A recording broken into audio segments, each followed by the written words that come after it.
ایک غیر حاضری پر ایک پرندے کو اتنی بڑی سزا، اور ہم 5 وقت دفعہ اذان سنیں اور 5 دفعہ غیر حاضر ہوں تو ہم کہیں ہمیں کچھ بھی نہیں ہوگا؟ ذرا سوچنے کی بات ہے۔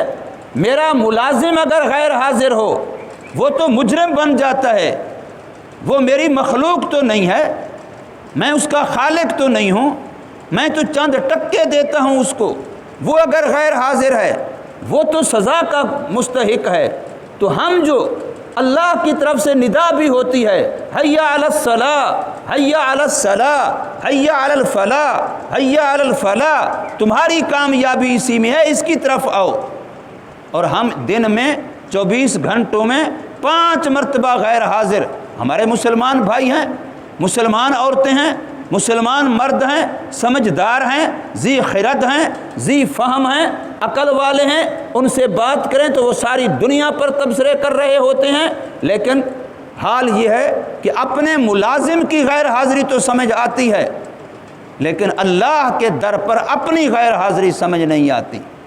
ایک غیر حاضری پر اس کمزور سی مخلوق پرندے کو اتنی بڑی سزا کی دھمکی، لَأُعَذِّبَنَّهُ عَذَابًا شَدِيدًا، اور صرف اسی پر بس نہیں کی، أَوْ لَأَذْبَحَنَّهُ، یا سرے سے اس کو ذبح کر دوں گا، اس کو جان سے ہی مار دوں گا کہ اس نے غیر حاضری کیوں کی۔ تو ہم سوچیں کہ اگر ایک پرندہ غیر حاضری کے بعد وہ زندہ نہیں ہے، وہ مرنے کے قابل ہے، وہ مار دینے کے قابل ہے، وہ دنیا سے مٹا دینے کے قابل ہے، تو ہم اللہ کے باغی ہو کے اللہ کی زمین کو سینہ تان کے روند رہے ہوتے ہیں، سینہ تان کے خدا کی زمین پہ چل رہے ہوتے ہیں، تو ہمیں نہیں لحاظ آنا چاہیے کہ ہم تو ذوی العقول مخلوق ہیں، اللہ کے خلیفہ ہونے والی مخلوق ہیں، نیابت والی مخلوق ہیں۔ تو ہمیں کتنی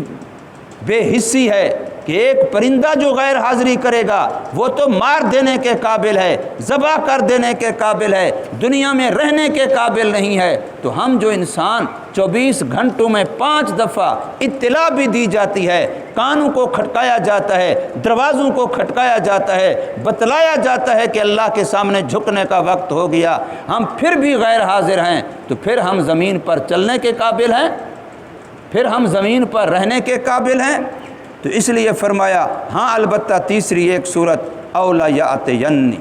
یا تو کوئی عذر معقول بے سلطان مبین، عذر معقول لے کے آئے کہ میری یہ مجبوری تھی جس کی بنا پر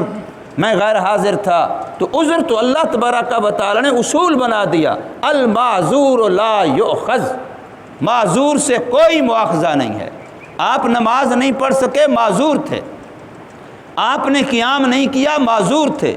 آپ نے رکوع سجدہ اشارے سے کیا، معذور تھے، آپ نے جماعت چھوڑی، معذور تھے، کوئی مسئلہ نہیں ہے۔ معذور کو تو حالت عذر میں جیسا کیسا وہ کرے گا اس کو عمل کامل کا ثواب ملے گا، بغیر کیے بھی اس کو ثواب ملے گا۔ معذور کے لیے تو اللہ تبارک و تعالی نے نرمی فرمائی ہے، اس لیے حضرت سلیمان علیہ السلام بھی فرما رہے ہیں کہ اگر وہ عذر معقول لے